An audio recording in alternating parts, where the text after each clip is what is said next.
everyone, welcome back. Today I'll be talking about Laini Taylor's two books, Daughter of Smoke and Bone and Days of Blood and Starlight.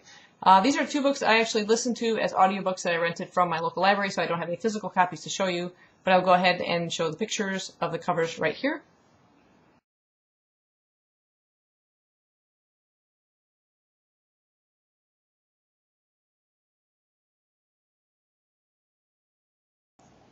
So, Daughter of Smoke and Bone is a story of an age-old war between the Seraphim and the Chimera. Now, Seraphim are angel-like beings, and the Chimera are sort of monster-type creatures. They're anything from part human, to part lion, to part ram, to part dragon. I mean, little bits of everything kind of all rolled into one.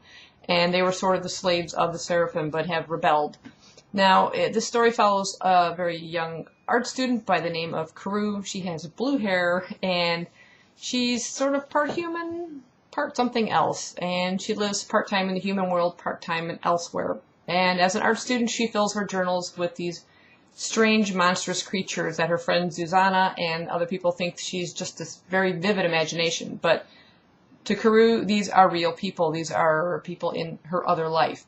Now, she lives with a chimera by the name of Brimstone. He's sort of like her surrogate father.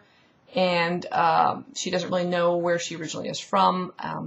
Brimstone is a really interesting character. He kind of trades wishes for teeth that Carew often goes around the world collecting. She travels through these secret doors that enable her to transport from one place to another rather quickly, and she brings these teeth back. You'll find out as you read the story what these teeth are for, which I thought was very fascinating. There are a lot of other beings that live with her and Brimstone, and she considers them all kind of part of her family. Now, through the course of the story, these black handprints start appearing on doorways. Oh, I forgot to mention, the story basically takes place in the Czech Republic of Prague.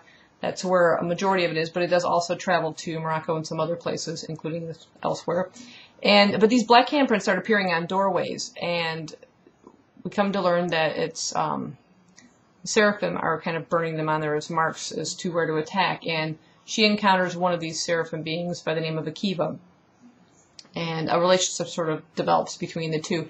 This is sort of one of those cases of insta-love, and I know a lot of people really don't like that, and I generally don't like that, but as I continued, pushed on through the story, it sort of explained as to how this is possible in this book. It's not just thrown in there to make things quickly happen. There is a reason that these two characters are sort of drawn together. There's a large section of the book where you're dealing with Akiva and some things that happened in his past and a relationship in his past.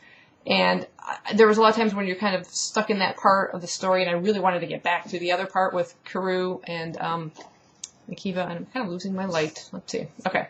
But overall, the pacing of the story was excellent. I loved the whole thing with the wishes and the world building and the characters. It's very character driven as you're learning about all these beings and the Chimera and the Seraphim.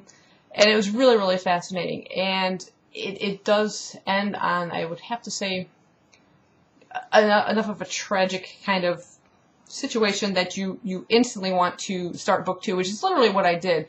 I went and checked my library, and I had it as part of my wish list, and it was available, so I downloaded the audio and went right into book two.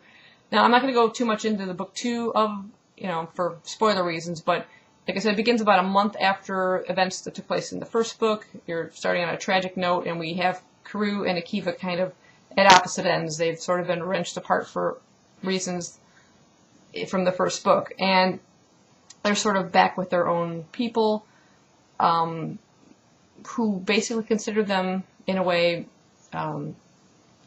traitors to their own beings because of the love affair that they had with someone from the opposite side of the fence, you might say. So, but they're sort of pushed back in these situations because that's all they have is their own family to rely on. Where the first book is kind of focuses on the relationships and the romance building and things like that. The second book, really, there's very little of that at all. It is more the build-up of the war between the Seraphim and the Chimera. And there's monster building and, yeah, a lot more action. It just, I think the second book was even better than the first. So I really can't wait to see where she goes next with these two, with the series. So I'm looking forward to book 3. I highly recommend you guys pick this up. The audio was really, really good. I like the person, whoever, I don't know the name of the person who's reading the story, but did an excellent job with accents and everything. I love Susanna's character, specifically in the second book, although Brimstone is also one of my very favorite characters. But I definitely recommend you pick this up. I gave 5 out of 5 stars for both books. So thanks for watching. I hope you guys give it a try. Let me know if you have read it in the comments down below and what you thought about it. Thanks for watching.